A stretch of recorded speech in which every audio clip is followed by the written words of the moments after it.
Welcome back to another episode of Hudson's Highlights. What we do here on my channel is we discuss movies and TV shows and things within that space.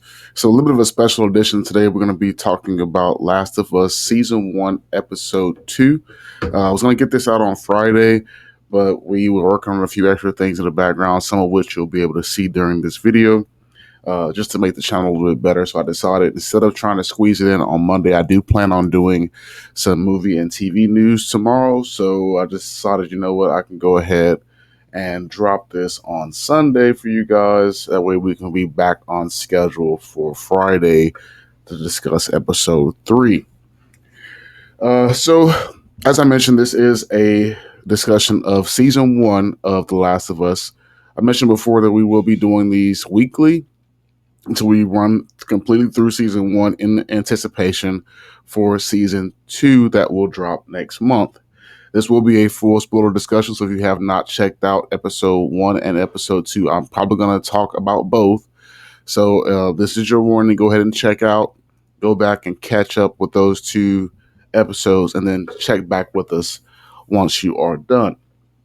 So just to give a brief recap here, I didn't speak about Tess that much last week because she wasn't heavily shown in the episode. She did have a few pieces. She is, of course, Joel's sort of love interest in the show, at least through the first 2 episodes. But the majority of episode 1 did lean heavily into Joel, his story, and then eventually into Joel and Ellie's future together. Episode 2 does spend a lot more time delving into the relationship between Joel and Tess. So we will be discussing that. But just to start from the top here. So the episode begins in a foreign country. I'm not going to try to presume which one it is, but from me guessing here, it's somewhere in the Middle East. But this is apparently where this all began. The military has tracked down this scientist, and they are forcibly going to have her take a look at something.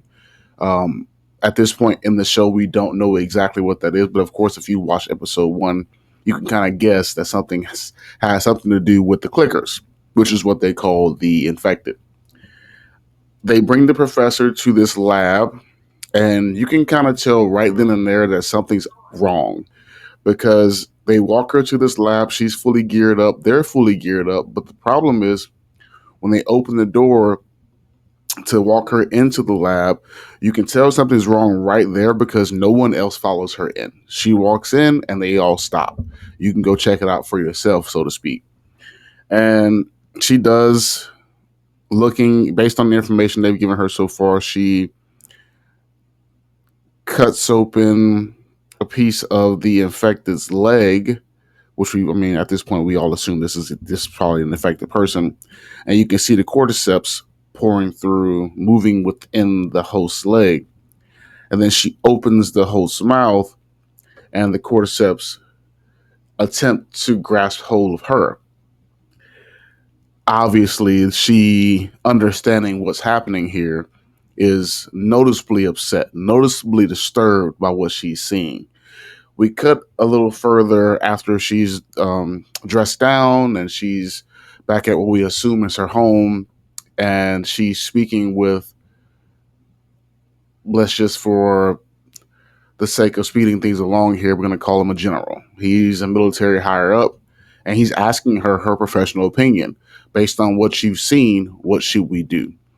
And you can see that she is visibly shaking based on the information she's just received, what she's just learned is going on. And she pauses, begins to cry, and he doubles down. What do we do? What do we do to stop this? And she has a one-word answer: bomb. And of course, when anyone says bomb, you're okay. What are you talking about? Bomb the lab? Bomb? And she said, no, you need to bomb the cities. Keeping in mind how important this is, because she lives in one of said cities. So she's understanding that I'm telling you to kill us. Like, if you really want to stop this, this is what it's going to take. I think at that point she realizes, and us as the audience realize, that this is probably going to get uh, no one's going to greenlight you bombing the cities with them in it. So this is probably going to spread pretty quick, and it does, obviously. Uh, we cut back to Joel and Tess. The reality of it is, I think that, and this is another one of those things where they didn't have to show us that. It's just, like I mentioned in my review of episode 1, it's just caviar for the crackers. It really is a nice thing they're doing for their audience.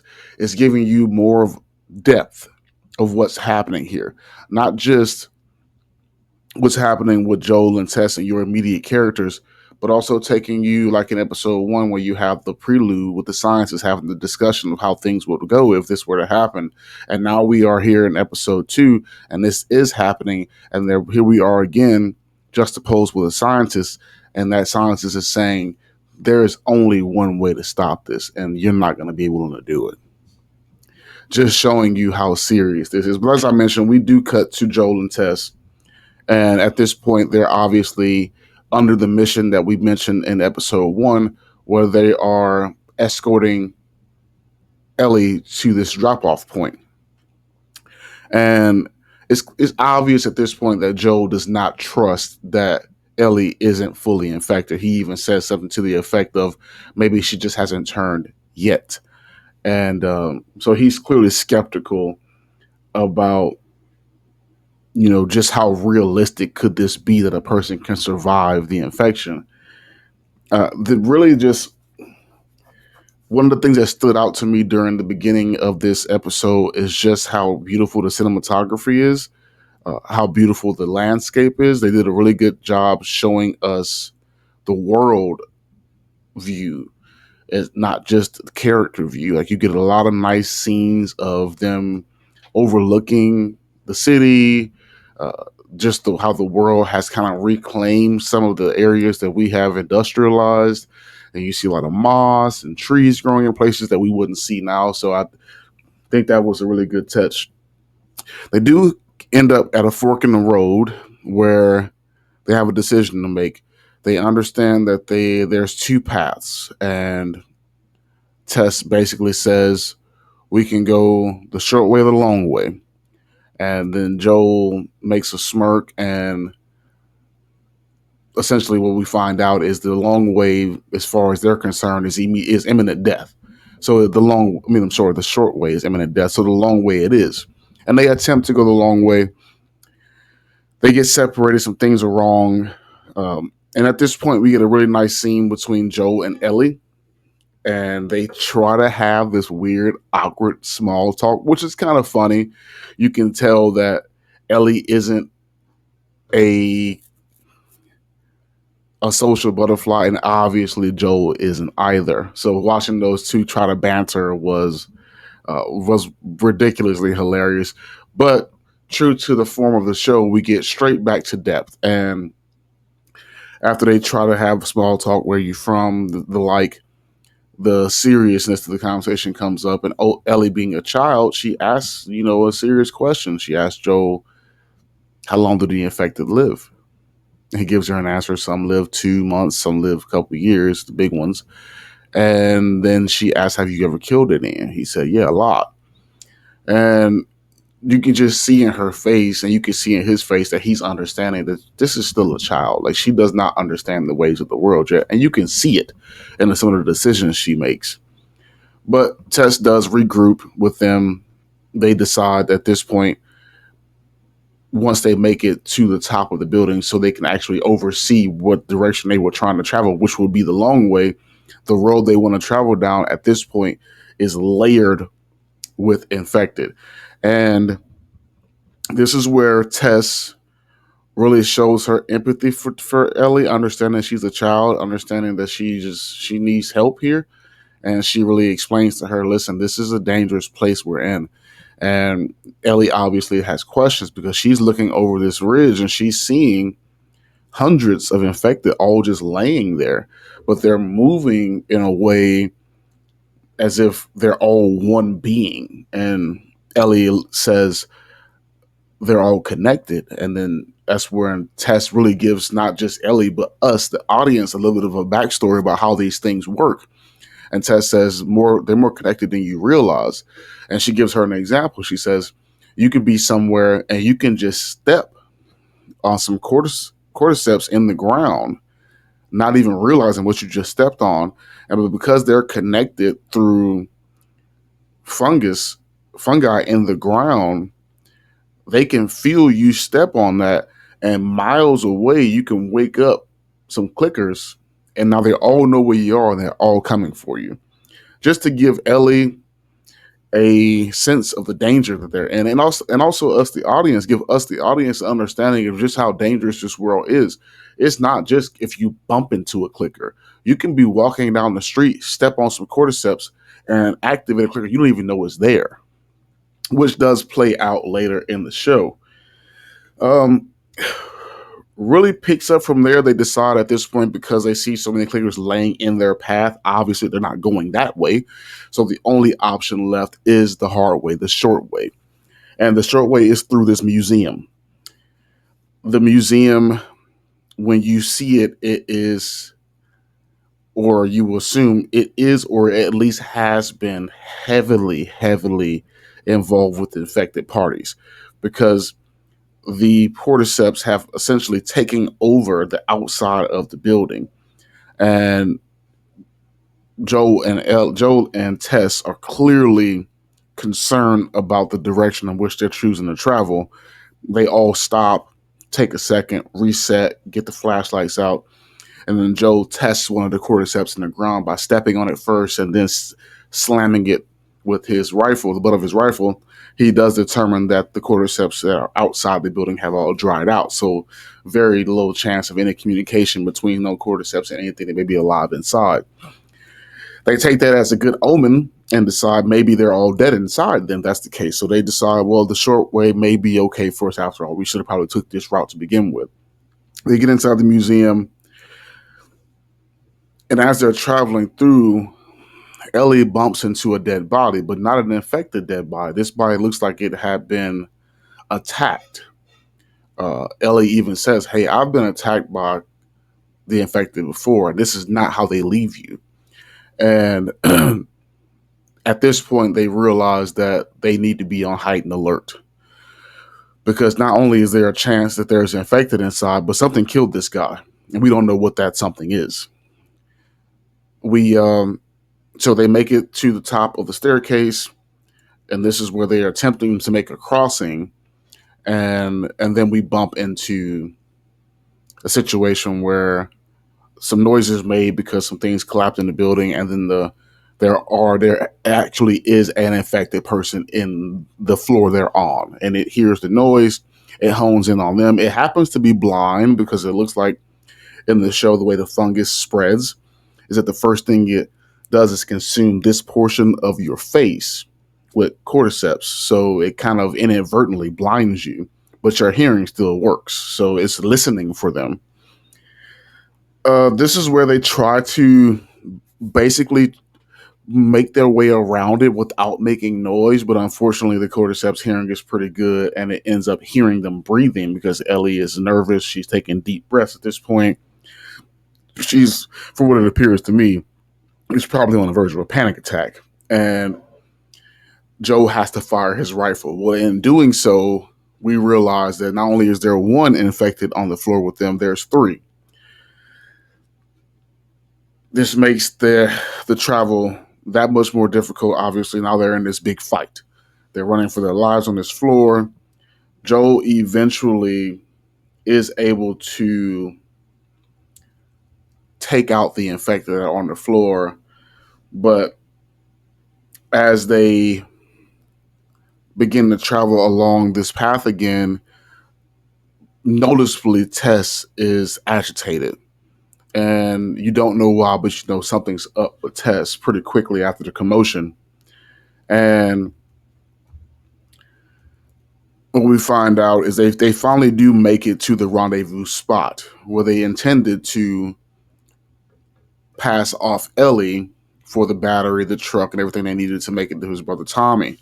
But when they get to this rendezvous spot, it's pretty apparent something has gone wrong here. Not only is the truck abandoned, apparently, but there's no one to be found. There's not a body in sight.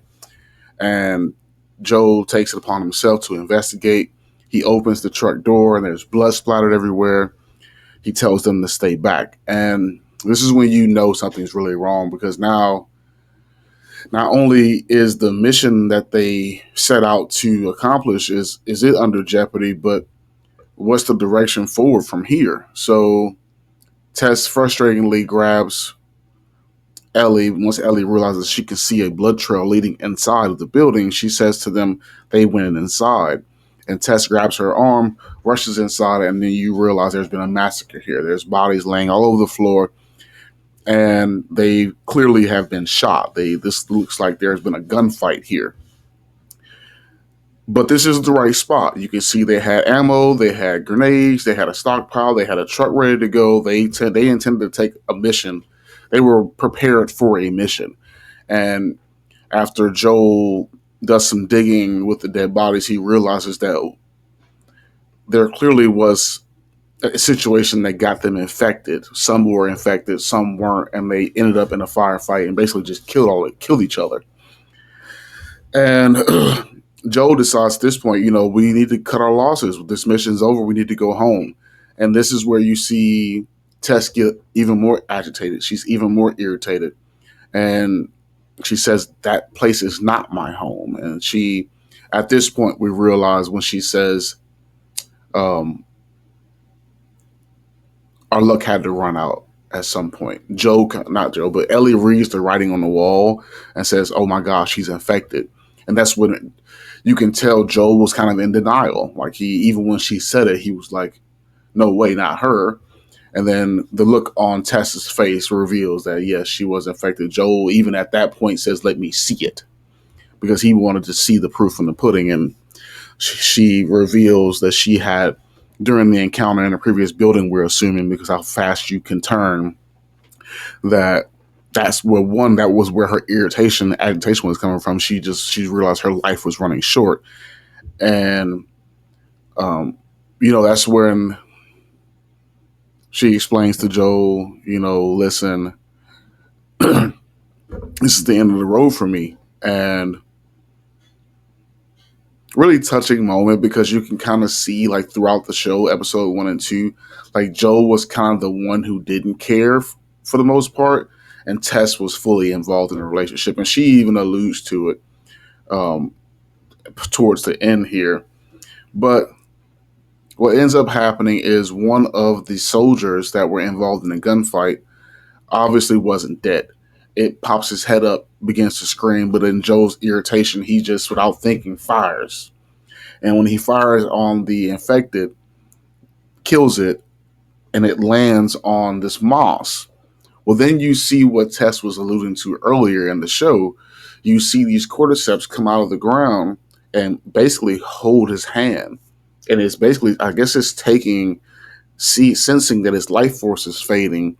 And you hear this thunderous run coming from outside the building. Joe goes to investigate, opens the door, and without us even seeing it, they do show us a slight slip of frame of just some running infected, but you don't see what Joe sees through the door. But whatever he sees, he doesn't like it, because he comes in, she asks how many, he says all of them. 1 minute, which means that not only are they about to be surrounded and overrun, they have less than a minute to get out of there.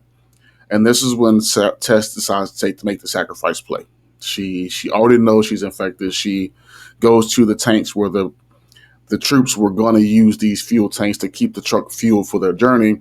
She pops the top on them, starts dumping the fuel on the ground, pops a bunch of grenades down there. And when Ellie, of course, being a child and being concerned for Tess, because Tess has looked out for her so far, she basically understands that Tess is about to make the sacrifice play. And clearly she's not on board with this, but Tess has made her choice. And she looks at Joel, and this is where, you get a lot of heart, because you can see that Joel is struggling with how can he save her. And she says, save who you can save. Without him saying a word, she can see that was on his face. He was trying to figure out how what he can do what he's always done and keep Tess safe. And in this instance, she had to let him know there was nothing for you to do for me. And she says, save who you can save, in reference to Ellie, because she had already explained to him that you can see I got bit and I'm infected. I kind of skipped over this earlier, but also we do see, and it was shown almost immediately after the fight upstairs with the clickers, that Ellie got bit, but because Ellie had survived the bite before, there was no serious concern except from Joel. He was concerned the whole time. But this is where Tess shows him, look, I got bit and I'm turning now. She got bit twice and nothing's wrong with her. Her arm's already healing. So at this point, Joel does realize, okay, well, this is going to end bad. Tess is going to make this sacrifice, and she tells him, "Promise me you'll get her to um, Bill and Frank." We don't know who Bill and Frank is at this point if you haven't watched episode 3, but I do. But which is a pretty good episode, which I'm looking forward to discussing on Friday. But she makes him promise that he will do his best to get Ellie at least to that point, at least to Bill and Frank, and Bill and Frank will take her from there. She trusts that they'll do the right thing by her, even if Joe won't. And Joe reluctantly grabs Ellie. Ellie's screaming, kicking, and fighting because she doesn't want to leave Tess behind. But this is where the show kind of starts to wrap up. You see the infected burst through the building, and you see Tess trying to strike this lighter because she wants to light this fuel so she can get the grenades to go off, so they can have a running chance here to get away from these things so they can't follow them. And that was her goal. That's why she laid everything down so they couldn't follow them. And she's striking the lighter. Then one of the infected notices her and walks over to her. And in this really touching moment, you get, because you can tell that Tess and Joel wanted to kiss, but they knew they couldn't. So in retrospect, when you see this infected male walk over towards her, the cordyceps come out of his mouth and it gives her a kissing embrace, basically spreading more cordyceps into her and those cordyceps connecting. And luckily, she's able to light the lighter, or unluckily, and then sacrifice her life, or what's left of it, to make sure that Joel and Ellie can get away.